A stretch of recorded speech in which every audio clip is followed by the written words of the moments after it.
El Centro Internacional de Estudios Políticos y Sociales, el CIEPS, y el Instituto Iberoamericano de Derecho Constitucional, sección Panamá, han convenido en organizar esta serie de conversatorios sobre los procesos constituyentes de España, Colombia y Chile, con el fin de arrojar luces sobre los distintos elementos históricos, políticos y sociales que convergieron en cada una de estas realidades históricas dignas de estudio para cualquiera que desee adentrarse en la comprensión del nacimiento de las constituciones, pero también en los factores que obstruyen el camino hacia las mismas. Este programa se propone hacer una contribución a la ciudadanía panameña, a la academia, a los movimientos políticos y sociales, así como a los tomadores de decisiones que en Panamá se abocan a la tarea de iniciar un proceso constituyente, reconociendo que cada proceso constituyente es único, pues representa un episodio en la compleja trama de la vida política de cada país. El CIEPS y el Instituto Iberoamericano de Derecho Constitucional promueven la investigación, el análisis comparativo de estas realidades y la reflexión, que siendo distintas en cada caso, no son distantes de los retos a los que deberá enfrentarse la vida política panameña. Para este conversatorio tenemos el apoyo de Manuel Alcántara, que es una persona muy conocida y yo pienso que no necesita mucha más presentación. Él es el director del Centro Internacional de Estudios Políticos y Sociales, es un académico español de renombre, de una larga trayectoria, tiene muchos estudiantes en Panamá y en todo el mundo, y él nos va a ofrecer sus reflexiones sobre lo que fue el proceso constituyente español. Me acompaña en este conversatorio Lina Vega, que es la actual presidenta de la Fundación para la Libertad Ciudadana y que también es miembro del instituto. Yo, antes de darle la palabra a Manolo, quisiera compartir con ustedes una breve cronología sobre lo que fue el proceso constituyente español. En 1975 murió Francisco Franco, el 20 de noviembre, y a partir de ese momento se inicia la transición a la democracia desde un régimen autoritario. En 1976, las Cortes rechazaron el plan de reforma política presentado por el presidente del gobierno entonces, Carlos Arias Navarro, y por esa razón fue sustituido por Adolfo Suárez, que es con el que propiamente inicia el proceso constituyente. En octubre de 1976 se aprobó la ley de la reforma política, pero no bastaba con la aprobación de las Cortes, era necesario llevar esa ley de reforma política a un referéndum. Ese referéndum se celebró el 15 de diciembre de 1976 y se aprobó con el 94% de los votos. Yo creo que es lo más cerca que se puede estar a la unanimidad. Hubo una participación del 77% del electorado. En 1977, el 5 de enero, se publica esta ley de reforma política y en el artículo 3 de la ley de reforma política se habla de que se hará una reforma constitucional. Esa es la frase que se utiliza, reforma constitucional, y se dice que la iniciativa la podrá tener tanto el gobierno como el Congreso. Y que es necesario un referéndum de aprobación del texto al final de ese proceso. En marzo de 1977 hubo un real decreto ley que reguló las elecciones de los miembros de las Cortes. Y esa ley es muy importante porque allí se introdujo la representación proporcional y el financiamiento público de los partidos. El 15 de junio de 1977, una gran fecha, todo el mundo debe acordarse, fue la fecha en que se celebraron las elecciones generales a los miembros, pues, de las Cortes. El 1 de agosto se nombró una comisión de 7 diputados que tenían como responsabilidad redactar el texto. Es decir, de los elegidos, hubo 7 a los que se les comisionó para la redacción del texto. Entre esos 7 estaban figuras de renombre como Manuel Fraga Iribarne, Gregorio Pérez Barba, Jordi Soletura, por mencionar algunos. El 21 de julio de 1978 fue aprobado por el Congreso de Diputados el texto que prepararon estos juristas. Es decir, casi de un año después, pero ese texto encontró objeciones en el Senado. Así que se nombró una comisión mixta, Congreso, Senado, para que ellos prepararan un texto que tuviera el acuerdo de ambas cámaras. Ese texto se aprobó finalmente el 31 de octubre de 1978.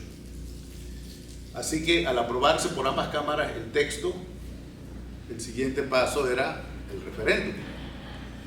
El 6 de diciembre se celebró el referéndum. Hubo una participación electoral del 67% y el voto favorable a la Constitución fue del 87.8%. Hay que pensar que el registro electoral español en ese momento tenía unos 26.6 millones de personas y los que votaron a favor de la Constitución eran más de 15 millones de personas. Con esta aprobación de la nueva Constitución, el 6 de diciembre de 1978 se derogaron lo que se llamaban las leyes fundamentales del reino, que era el régimen anterior. El rey Juan Carlos sancionó la Constitución el 27 de diciembre y se publicó en el Boletín Oficial del Estado el 29 de diciembre de 1978, con lo cual España se transformó en un Estado social y democrático de derecho que propugna como valores superiores el ordenamiento jurídico de la libertad, la justicia, la igualdad y el pluralismo político. Eso es todo. Muy bien, ya tenemos claro una historia que, a pesar de la complejidad que acabamos de ver, ocurrió en solamente 3 años, y eso es lo asombroso, ¿no? Desde la muerte de Franco hasta el momento en que se promulga la Constitución solo pasaron 3 años, y 3 años convulsos, en una situación española de mucha convulsión, donde por supuesto quienes habían tenido privilegios intentaban mantenerlos con situaciones conflictivas violentas en las calles. Fue un momento muy difícil. Y antes de hacerle la pregunta directa a Manolo, quiero hacer un paralelo, dado que la intención nuestra como Instituto Iberoamericano de Derechos Constitucionales hacer algún aporte en la discusión que tenemos ahora mismo en Panamá sobre la posible reforma que se está empujando desde la presidencia. Es que nunca va a haber una situación ideal para hacer una reforma constitucional. No la hicimos después de la invasión, donde aparentemente no, evidentemente era una situación ideal para hacer una nueva constitución. No la hicimos, se alegó mucho conflictos, crispación social, violencia, y que había otros problemas parecían más importantes, pero lo cierto es que seguimos como el coronel de la novela de García Márquez esperando nuestra constitución. Dicho esto, la pregunta concreta, Manolo, es ¿cómo se logró ese consenso tan raro en la historia política española, en un momento donde había tantos intereses en juego, donde, como dije antes, había terrorismo en las calles, había inseguridad, había desconfianza? ¿Qué hizo posible ese consenso que permitió el avance de la democracia y la aprobación de la Constitución? Ni más ni menos. Vaya pregunta, ¿no? Anoche, estando con un grupo de amigos y señalando, bueno, lo primero, muy buenas tardes y muchas gracias por Jorge y Lina por esta idea y por el ciclo, ¿no? Porque creo que además son tres procesos muy interesantes, ¿no? Y distintos, ¿no? España, Colombia y el fallido, el WC fallido de Chile, ¿no? Entonces yo creo que componen un conjunto muy bonito. Bueno, pero como les decía anoche, dije, no, vamos a hablar mañana sobre el proceso constituyente español. Y uno de los presentes dijo, bueno, pero eso será una historia, un curso de historia antigua. Y dije, bueno, fuera de esa provocación dije, bueno, sí, es un curso de historia antigua además en el que yo puedo contar cosas no como académico, sino como ciudadano, sí, porque tampoco no me las di para nada de actor. Eso es algo que forma parte de mi vida, ¿no? Y aquí me alegra muchísimo la presencia de ti, aquí porque somos dos de la misma generación y que fuimos, por consiguiente, testigos de esto, ¿no? Yo, si se quiere, con una mayor implicación, porque luego me ha tocado muchas veces explicarlo en clase y sobre todo también ver la perspectiva comparada de lo que significó este proceso con los procesos de América Latina de los años 80, sobre todo los años 80 y también un poco de los años 90, en qué medida hubo influencias y demás, ¿no? Pero fíjate que esa palabra que has usado, yo creo que es el gran invento del momento, porque es una palabra que evidentemente en el año 74 nadie había dicho, ¿no? Que es la palabra consenso, ¿no? Es una palabra que en ese momento salta a la calle, ¿no? Y la explicación personal, pero sobre todo de la literatura, tiene distintas aristas. Una que es muy sociológica es que la sociedad española había cambiado radicalmente. El cambio había sido por sí, puede ser que por razones del propio régimen, el plan de estabilización de López Rodó, de un ministro que llevaba la parte de los planes de desarrollo y demás, pero este plan de modernización supuso dar saltos en política, primero en cuestiones institucionales, en cuestiones legales, pero también en políticas públicas, ¿no? La planificación, te digo, por ejemplo. Esto supuso un acicate enorme a un cambio de la sociedad española, que dejó de ser una sociedad agraria, a ser una sociedad rural, a ser una sociedad urbana, ¿no? Y esta gran movilización interna que se produce a partir, yo diría, de la mitad de los años 50 y que va a tener su gran boom en los años 60, transforma la cara de la sociedad española. También es una sociedad que ha crecido en términos económicos, que hay un desarrollo claro en términos económicos, y que esto supone la aparición de ese magma difuso que llamamos clases medias, ¿no? Clases medias bajas, repito, urbanas, que entran en consonancia con lo que está pasando en otros países, evidentemente con unos años antes, estoy pensando sobre todo en el caso más próximo, cultural y sociológicamente, que sería el caso italiano, de lo que va a suponer este proceso, digamos, de modernización, en el que además hay un señuelo que es el tema de Europa, ¿no? A esto se añade también un fenómeno que es también socioeconómico, que es el turismo.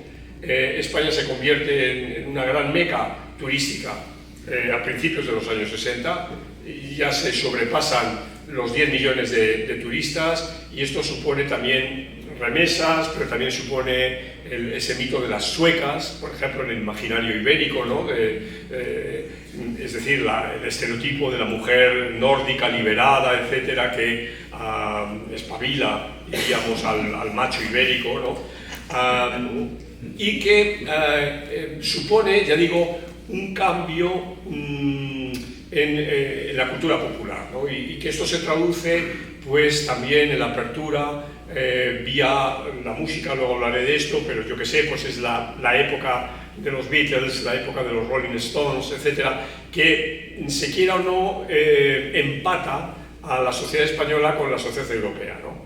Vía lo que podríamos denominar esa cultura popular, la cultura pop, ¿no? Entonces, esa sería una primera cuestión que tenemos que tener en cuenta, ¿no? Una segunda cuestión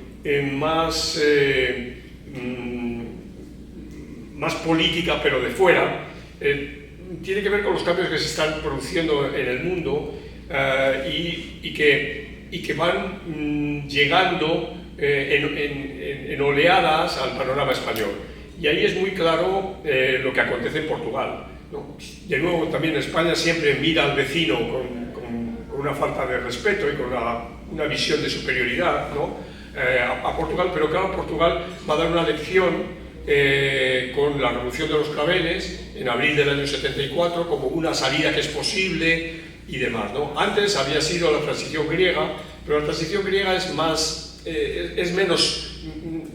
palpable, ¿no? en el ámbito español. Pero yo creo que la transición portuguesa tiene muchísimo que ver. Y luego está claro las características del franquismo, ¿no? Es decir, las características del régimen autoritario franquista, ¿no? Era un régimen asentado en la figura del caudillo. O sea, era un régimen absolutamente personalista. La legitimidad la recababa el caudillo. Conviene recordar pues que su efigie estaba en la moneda española, ¿no? Y todo españolito que la llevaba en el bolsillo podía leer caudillo de España gracias a Dios, o algo así, ¿no? Por la gracia de Dios, ¿no? Es decir, eso era tremendamente poderoso, ¿no? Esa imagen. Y claro, la transición comienza, Jorge lo ha dicho, y sobre esto no hay ninguna duda. Puede haber duda de cuándo termina la transición, pero no hay ninguna duda de cuándo comienza la transición, que es precisamente el 20 de noviembre del año 75. ¿No? Es el año en el que el dictador muere en la cama. Lo cual también es digamos, una característica, ¿no? O sea, frente al mito de que, a la realidad que se va a convertir en mítica, de que los portugueses en la calle, a través de la Revolución de los Claveles, se quitan de en medio a un régimen que había durado más tiempo que el español, también es cierto que el dictador ya había muerto, el dictador portugués ya había muerto, y estaban en una especie de intento de rejuvenecer esa dictadura, pero el caso español en ese sentido es muy claro, ¿no? El dictador muere en la cama, la gente no echa al dictador, la sociedad, se ha dicho por activa y por pasiva, tenía un pozo sociológico franquista muy fuerte, franquista generado pues a través de la escuela, a través del sindicato vertical, a través de la televisión española, ¿no? Todo esto, pues claro, había generado una sociedad muy especial, ¿no? La muerte de Franco, digamos, descabalga todo esto y se requiere una visión, entendámonos, más institucionalista, ¿no? Es decir, ¿qué dicen las instituciones? ¿No? Ahí hay una figura que es Torcuato Fernández Miranda, que va a ser la figura, está ya absolutamente reconocido, pero en ese momento como que se le veía como una figura en la trastienda, pero que claro, él va a reivindicar que puede haber un cambio a través de un ayornamiento de lo constitucional, ¿no? Lo constitucional estaba articulado, hay que recordar una cuestión muy importante, y es que el franquismo no tuvo constitución. El franquismo, como tenía una visión muy claramente antiliberal, no aceptó nunca entrar en una constitución. Eso pertenecía al denostado liberalismo del siglo XIX y demás. Entonces, lo que el franquismo se organizó fue a través de lo que se llamaron leyes fundamentales, que fueron configurando un corpus jurídico, ¿no? A estas leyes fundamentales, una ley relevante de estas leyes fundamentales, la aprobada en el año 68, había establecido los mecanismos para la sucesión.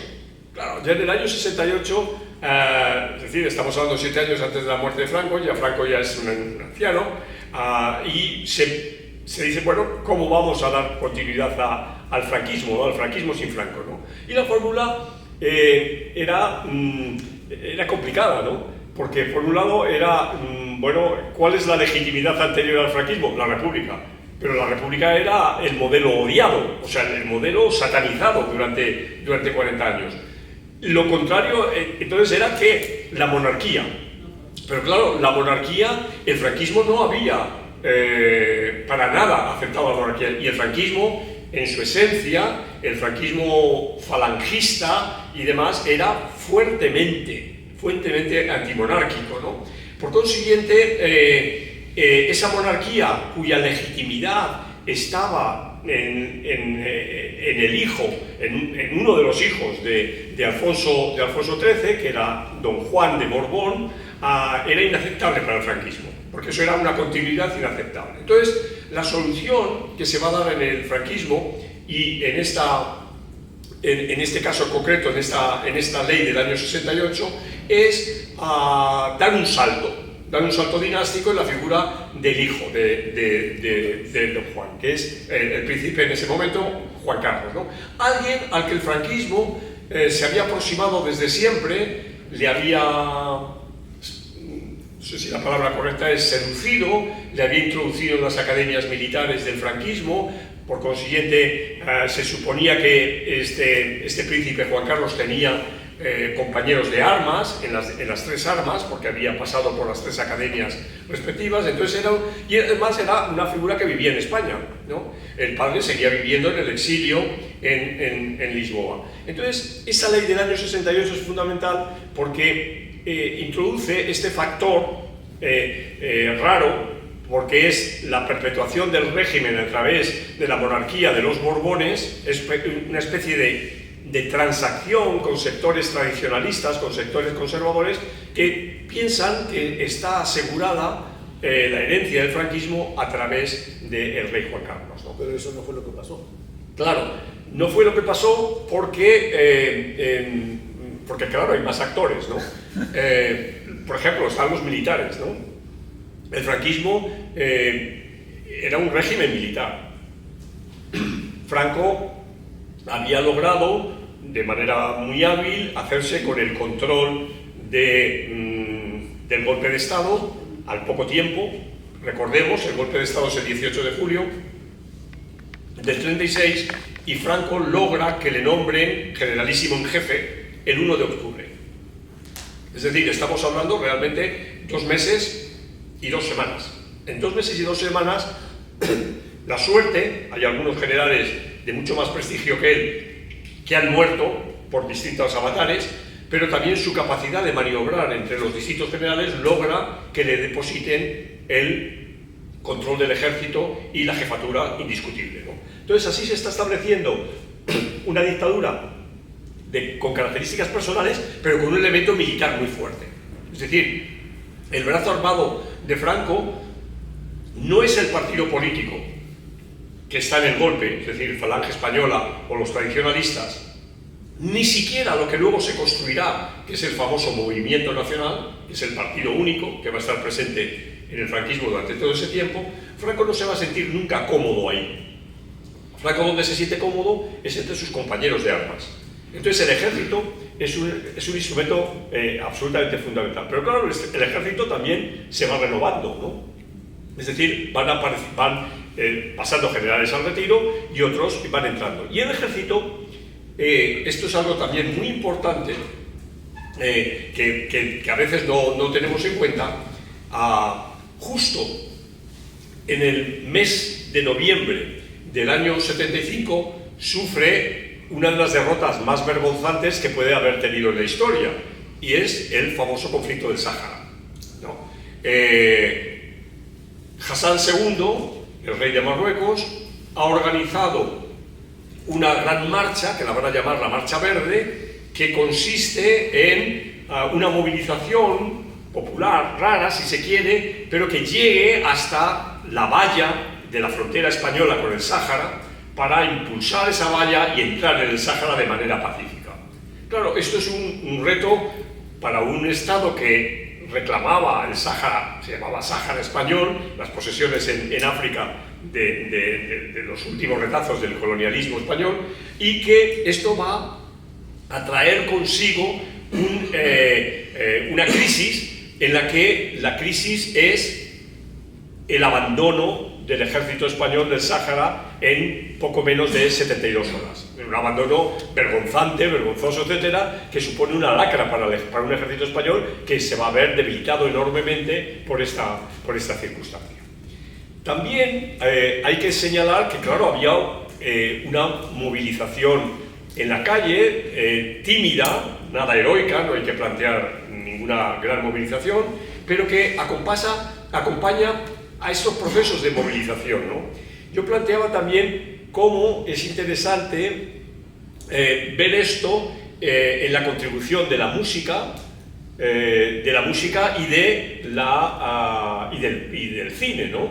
De este momento que va a ser icónico, pues por ejemplo, yo que sé, una canción que es Libertad sin ira, ¿no? Hablamos más tarde de esa parte cultural. Bueno, entonces, hablamos de eso. ¿Por qué no se produce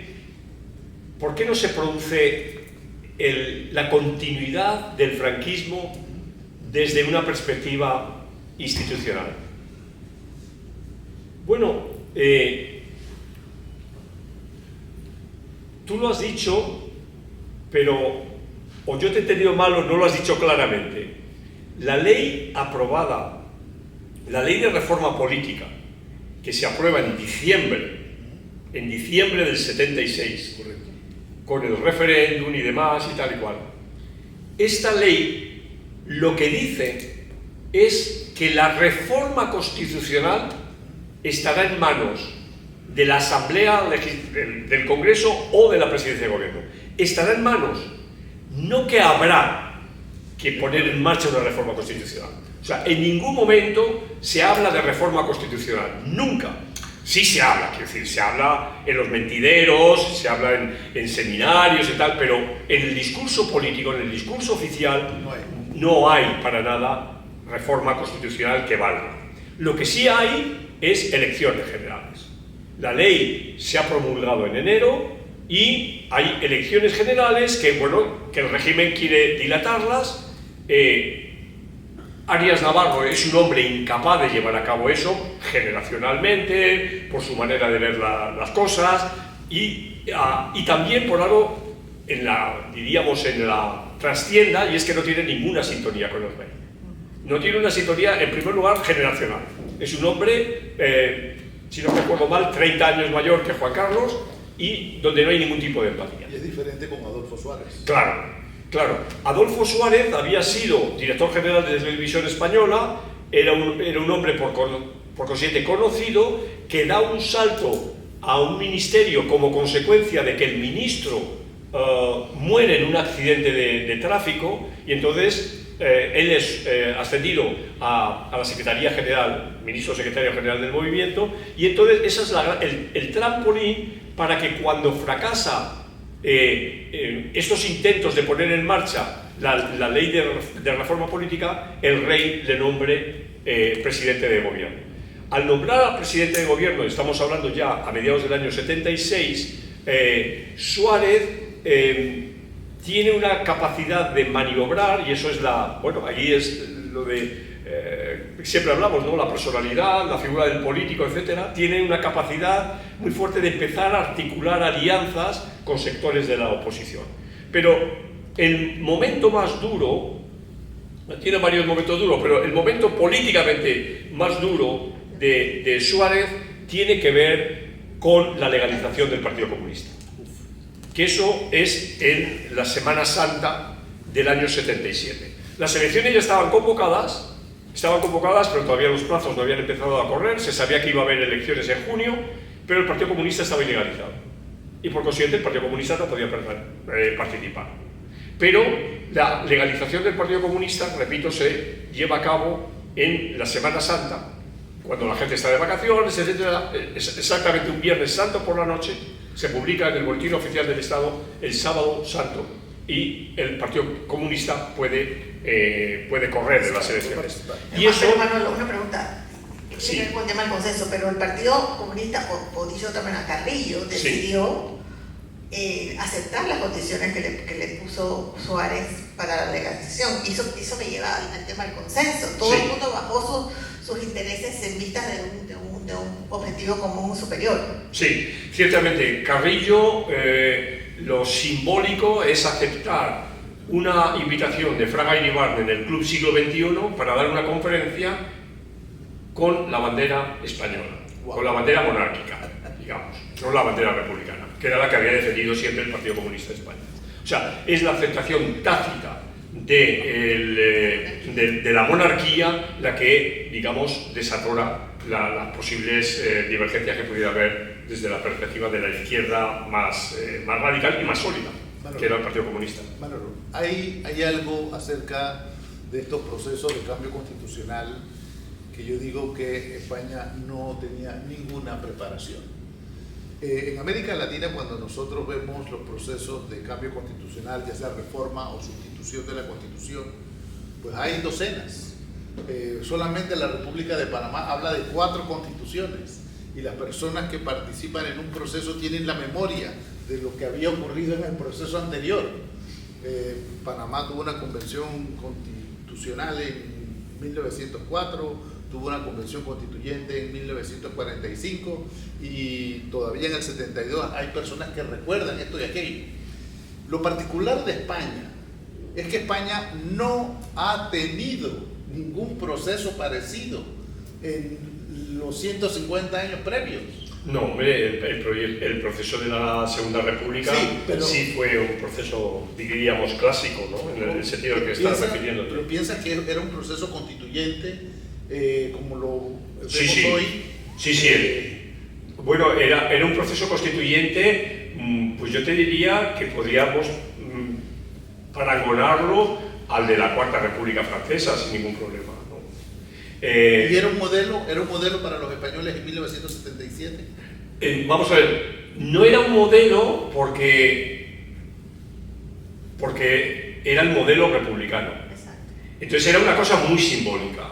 O sea, la República a lo largo de 40 años era sinónimo de todos los males de la historia de España, ¿no? Los males desde siempre, del liberalismo, de la masonería, del comunismo internacional, del anarquismo, de todo eso, esos males estaban concentrados en la palabra república.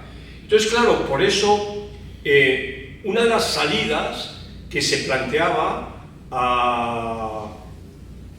salidas en términos teóricos, era convoquemos un plebiscito sobre si los españoles quieren monarquía o república.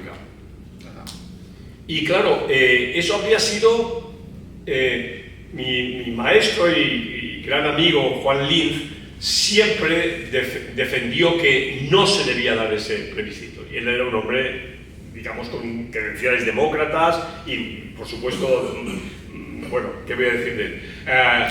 Que no se sepa, ¿no? Pero a lo que voy es que ese era, en los términos que hoy nos referimos, ese era el gran tema polarizante. O sea, si algo polarizaba en España era la República. Y había que escapar de la polarización y buscar exactamente, había que escapar de eso, había que aceptar la bandera monárquica, eso sí, con un escudo constitucional aprobado en la nueva Constitución, dejando el escudo franquista, pero manteniendo, o mejor dicho, no volviendo a la República. La República estaba satanizada y, por consiguiente, de lo que se trataba era de construir un orden siguiendo esa senda de la ley del 68. Propiamente, ustedes en el 77 no eligieron constituyentes. No, sino para que nada. Lo que hicieron fue elegir Cortes Generales. Cortes Generales. Se eligen Cortes Generales, más precisamente, se elige la Cámara de Diputados, se elige el Senado y el rey todavía puede designar senadores. El rey digamos, incorpora una serie de figuras de todo tipo, de la cultura y demás, y tal, figuras más o menos reconocidas en la sociedad española, y los nombra senadores, que era una algo que tenía el franquismo que estaba en manos del dictador, ¿no? Entonces, ese Senado del año 77 no es democrático para nada. Porque hay una parte, sí, de senadores elegidos democráticos, pero hay otra parte que no son democráticos. Entonces, es la Cámara de Diputados, y es por eso que el Senado veta, porque precisamente hay ese factor ahí conservador que vota el primer borrador de lo aprobado en la Cámara de Diputados. Se ha dicho que había partidos políticos europeos que financiaban bastante fuertemente a los incipientes partidos españoles. Y entonces, pues, por ejemplo, el SPD alemán al Partido Socialista. De forma que los partidos españoles, digamos, nacieron ya muy europeizados, muy moderados, porque precisamente vivieron de esa escuela, ¿no? De esa capacitación. Me gustaría que me dijeras hasta qué punto eso es así y cuál fue la importancia de la entonces Comunidad Económica Europea en la transición. No, vamos a ver, total, y ahí también te hablo como de mi generación. O sea, nosotros veíamos en Europa era la salvación, o sea, Europa era la salvación, era el referente, era lo que teníamos que ir, era, pues eso, nuestros veranos era ir a Europa, era clarísimo, ¿no? Había que aprender idiomas, había que moverse, tal. O sea, eso era claro, y como también he dicho, por el efecto del turismo, ¿no? En parte el turismo era un catalizador en los bares, en las terrazas, en los sitios, ¿no? Que la gente hablaba con los turistas y demás, y eso. Pero sí, sin duda, ¿no? Porque claro, España, como bien has dicho, plantea oficialmente la candidatura al franquismo y claro, dice no, el mercado común le dice no, usted aquí, las características para entrar aquí en el mercado de los 6 es que ustedes tienen que ser democráticos.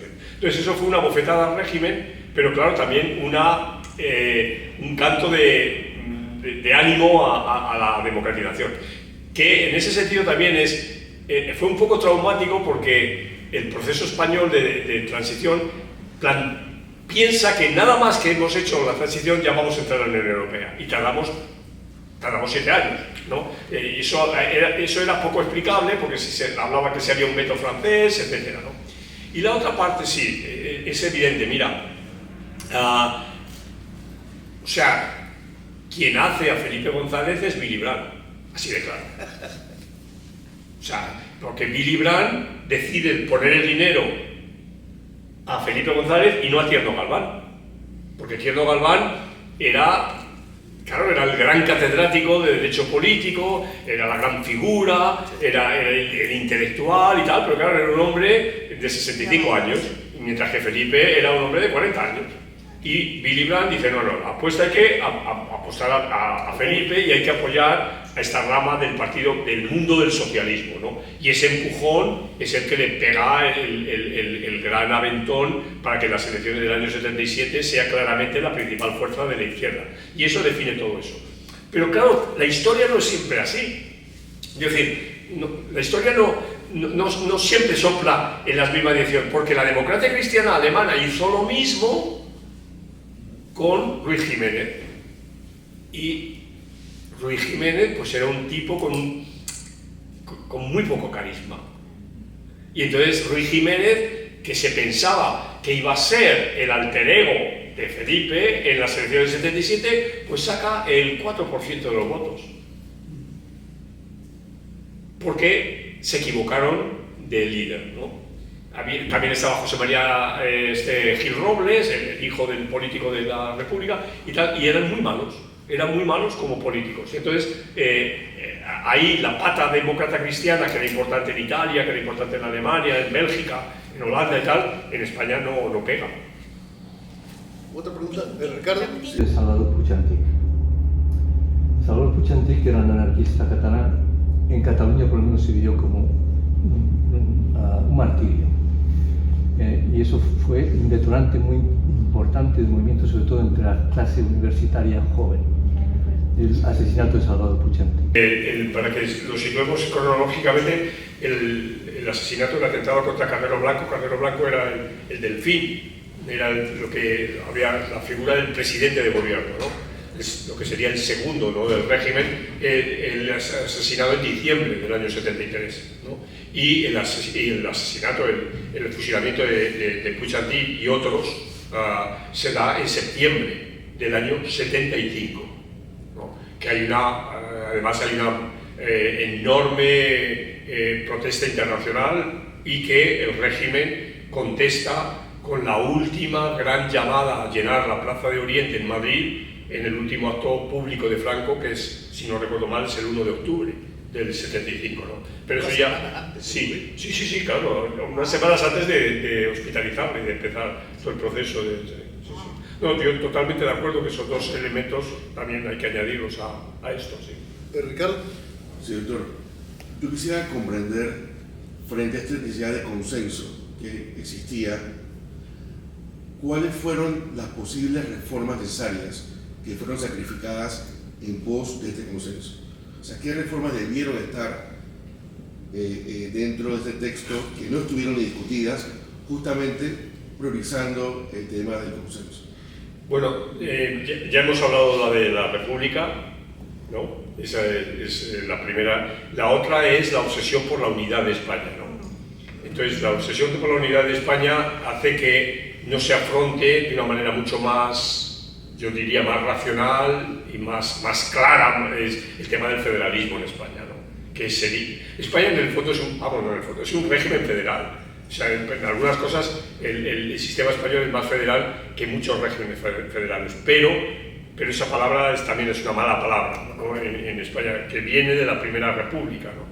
Pero yo creo que esa decisión de afrontar con mayor rigor el régimen federal español, yo creo que es el gran problema, y por eso hoy tenemos estos problemas, ¿no? O sea, el chocolate para todos con comunidades autónomas uniprovinciales, ¿no? Ya voy dando pistas, ¿no? Pues no tiene mucho, o nada de sentido. Svetlana. Sí, yo tenía una pregunta que realmente yo creo que en gran parte ya ha sido contestada, pero sin embargo me gustaría que puntualizaran o ampliaran un poquito los panelistas y sobre todo el doctor Alcántara. O sea, yo veo el inicio del franquismo en un contexto geopolítico, ¿no? En la propia guerra civil, etc. O sea, eso en España no hubiese sucedido sin las particularidades como que exógenos, ¿no? A la propia España, el apoyo. Hay un historiador que habla de la guerra civil internacional. Los bandos de la guerra civil española eran realmente bandos fuera apoyados en el marco de una difícil situación amplia en sentido geopolítico. Yo quisiera saber, desde ahí a la transición, al año 78, a todo el preludio de la Constitución del 78, esa transición hacia la democracia también la veo en un marco, en un contexto que excede la propia España, el intento o la ilusión de entrar a la Unión Europea, etcétera, etcétera, a la comunidad. Pero quisiera ampliar un poquito, si es posible, qué situación o qué situaciones o qué elementos de la situación geopolítica influyeron en el proceso de transición democrática española del 78. Bueno, ya hemos dicho varios, pero no hemos subrayado uno en el ámbito de la izquierda, que es el eurocomunismo, ¿no? Es decir, después del 68, de la invasión de Checoslovaquia, hay un cuestionamiento cada vez mayor en los partidos comunistas europeos. En Italia es la época de Berlinguer y menos en Francia. Marchais es mucho más duro, pero en España el PC con Carrillo y demás se van inclinando a una menor dependencia de Moscú y a tener una mayor, digamos, un mayor cuestionamiento de algunas de las tesis clásicas de los partidos comunistas, yo que sé, la dictadura del proletariado, por ejemplo, ¿no?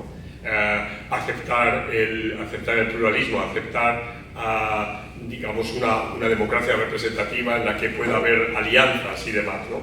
Entonces, esto me parece que también suaviza enormemente al Partido Comunista de España. De hecho, el Partido Comunista de España también sufre una decisión por esa vía, ¿no? Pero la vía oficial y la vía más potente ha girado en torno al eurocomunismo. Yo creo que eso, me parece que eso también tiene una influencia notable, ¿no? en el proceso español.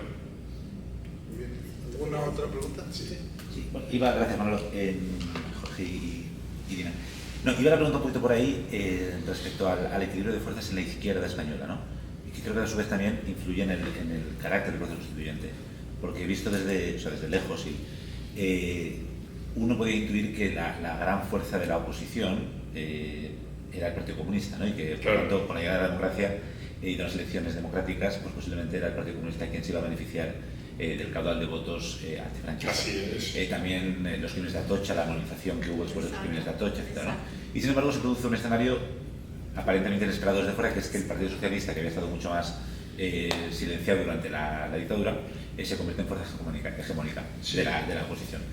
¿Cómo se explica eso? O sea, entiendo que hay factores de apoyo internacional, pero ¿cómo, tú que imagino que estabas ahí, cómo ves ese momento en el que hay ese reequilibrio de poderes dentro de la izquierda?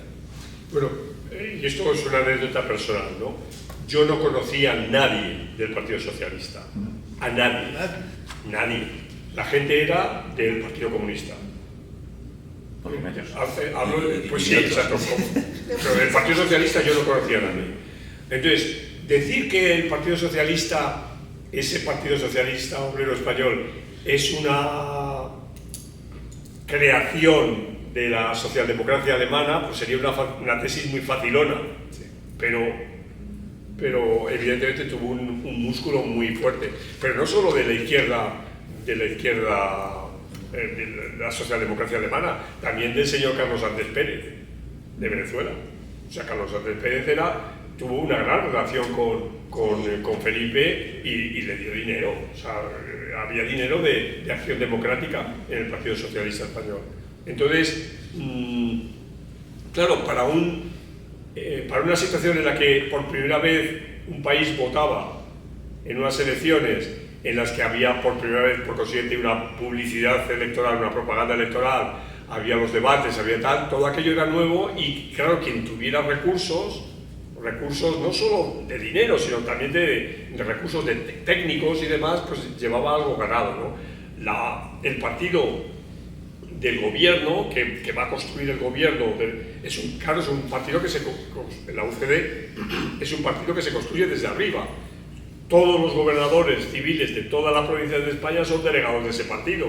Luego, entonces ya, de entrada ya tienes un punto, en cada provincia española tienes un grupo de gente con mayor o menor interés, entusiasmo, que va a trabajar por la UCD, pero el Partido Socialista no. Entonces, claro, todo eso lo tiene que construir y ahí es donde es muy posible que, claro, que la ayuda de fuera fuera fundamental, ¿no? Yo quería añadir algo sobre el tema de la inevitabilidad, ¿no? Sí, se sentía que era inevitable y lo fue al final, pero hubo mucha oposición, mucho lo que acabas de decir, los crímenes de Atocha, la gente en la calle, o sea, hubo mucha resistencia, de manera que de alguna manera es todavía analizar en corto tiempo que todo sucedió, es un poquito, un poco fuerte lo voy a decir, pero un poco milagroso lo que pasó ahí, ¿no?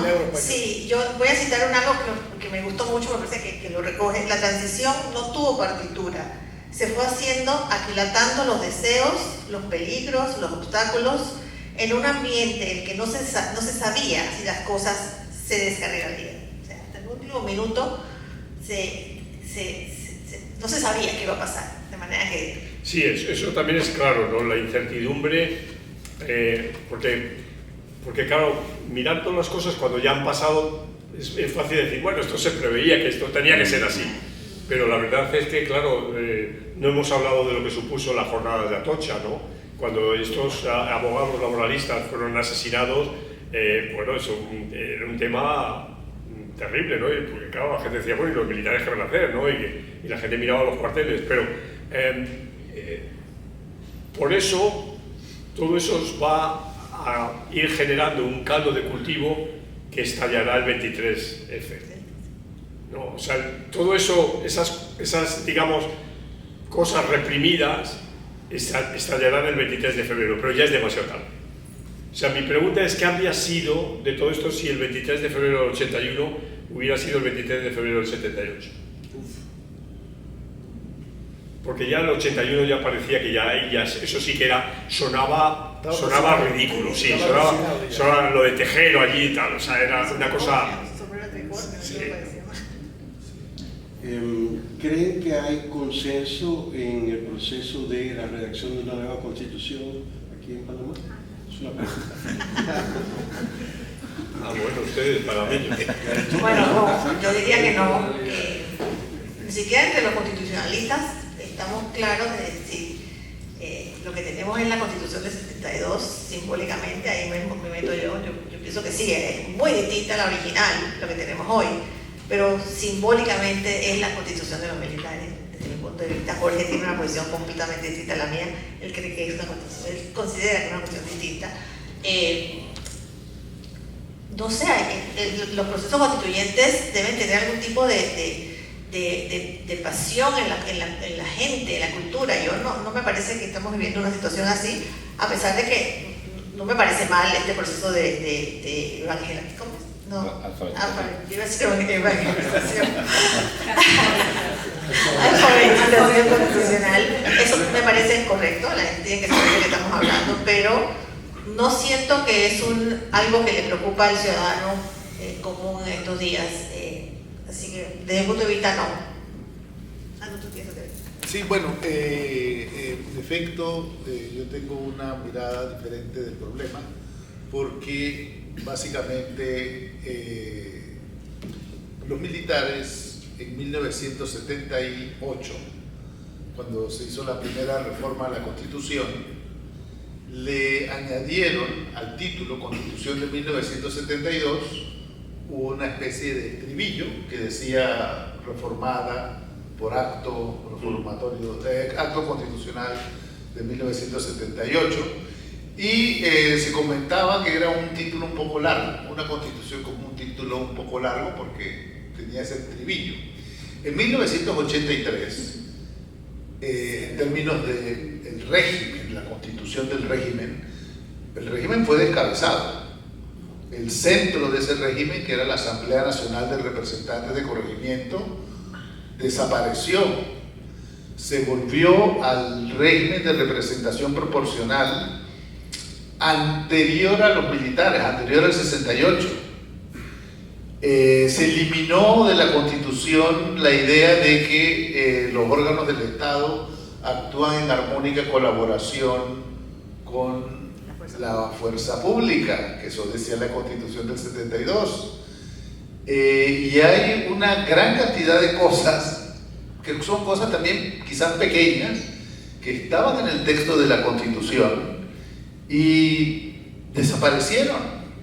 Por ejemplo, hay algo que casi nadie comenta, y es que en el texto original de la Constitución de 1972 solamente se hablaba de la educación pública en el sentido de la educación administrada por el Estado.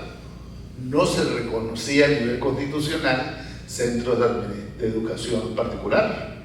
Y eso también cambió en 1983. Es decir, 1983 fue un cambio grande por donde lo miren. Hay juristas constitucionalistas que dicen, oye, qué bien que la Constitución del 72 tiene un régimen ecológico. Qué buen aporte de los militares fue el régimen ecológico. Y no es cierto. La Constitución del 72 no tenía un régimen ecológico. Eso fue introducido en la reforma de 1983.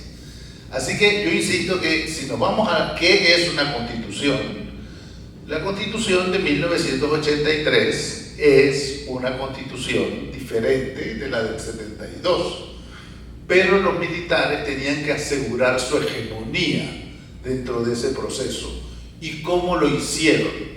Dijeron, esta es la Constitución de 1972, reformada en 1978 y reformada en 1983.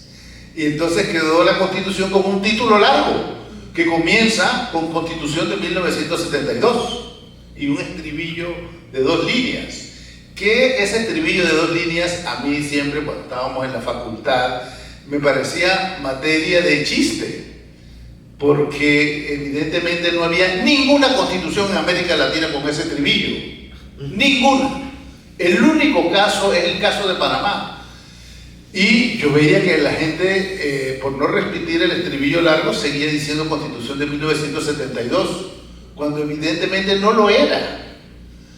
Ahora, eso tiene una historia después. Así como yo les dije que el texto de la reforma decía Constitución de 1972, reformada en 1978 y reformada por acto reformatorio de 1983. Asimismo, en el año 2004, la reforma constitucional abordó ese tema y le dio una solución. Y la reforma del 2004 dice: esta es la Constitución Política de la República de Panamá. Punto. Todas las ediciones oficiales de la Constitución, es decir, la que hacen oficinas del Estado, la que ha hecho la Procuraduría, la que ha hecho la Defensoría del Pueblo, todas dicen eso. Texto oficial: Constitución Política de la República de Panamá. Esa es la Constitución que tenemos. Pero hay un editor que sigue imprimiendo la Constitución diciendo que es la Constitución de 1972. Y la sociedad se lo permite. ¿Se dan cuenta? Hay un solo caso. Entonces yo no encuentro, dentro de tanto desbalance, por qué favorecer la posición de que esta es la Constitución del 72. ¿Pero hay un consenso para una reforma? Bueno, lo que pasa es que es allí donde yo quiero recordar, ya a la pregunta de Humberto, yo participé de una manera muy activa en la reforma del 2004.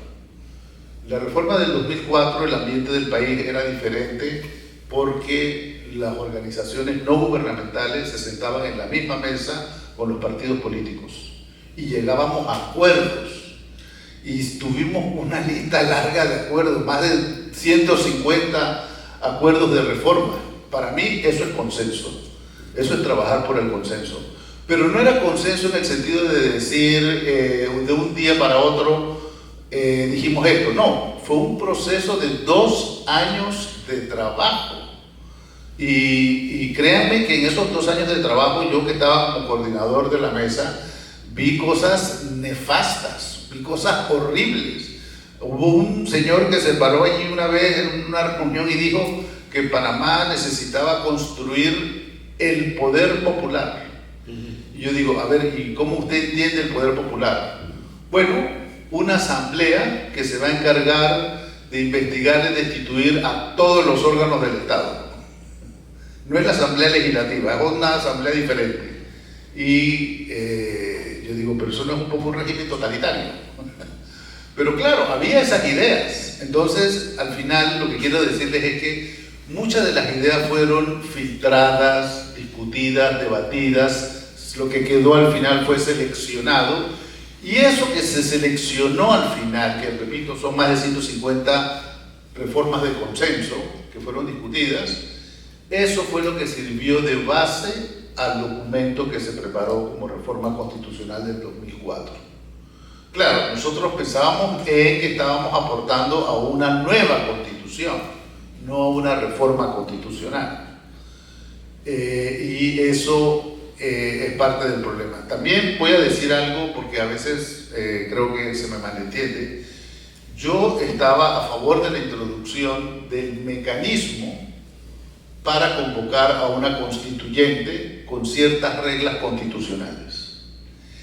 En lo que a mí concierne, en cuanto a lo que yo propuse durante ese proceso, el actual artículo 314 no tiene los parámetros adecuados. El actual artículo 314, que es lo que llaman la constituyente paralela, no cumple con lo que se quería en el año 2004 acerca de introducir ese mecanismo. ¿Por qué? porque para nosotros lo más importante era el referéndum, donde se discutiera en todos los miembros del electorado si se quería o no se quería un proceso constituyente. Es decir, quien daba la señal de partida del proceso constituyente tenía que ser la ciudadanía. Y actualmente ese mecanismo no existe. Lo que hay ahora mismo es recolección de firmas de un 20%, que es demasiado para un movimiento. Nadie va a lograr un 20% de firmas. Y lo otro son los acuerdos entre el Ejecutivo y el Legislativo, que a mí me parece que jamás van a llegar tampoco. Es decir, de alguna manera, el no haber entendido en qué consistía ese mecanismo en el 2004 y el haber torcido el artículo como quedó al final es lo que nos tiene en el problema hoy.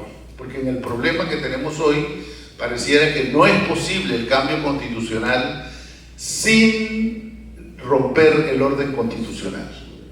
Y ese es el gran problema. ¿Cómo cambiar la Constitución sin romper el orden constitucional? Sin crear un organismo que diga, yo hago ahora todo lo que quiero hacer.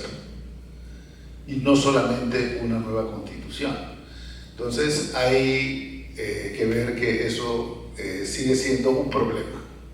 Y creo que a medida que avanzamos en este proceso nos vamos a encontrar con ese tipo de cuestiones y no hay respuestas. Yo no he visto respuestas que se han dado a ese problema. Hay mucha cosa ingenua, hay mucha cosa superficial, pero respuestas verdaderas no la hay. En el caso español yo voy a rescatar un elemento que ya lo hemos mencionado, pero como algo que es clave en el proceso, que es la ley de reforma política.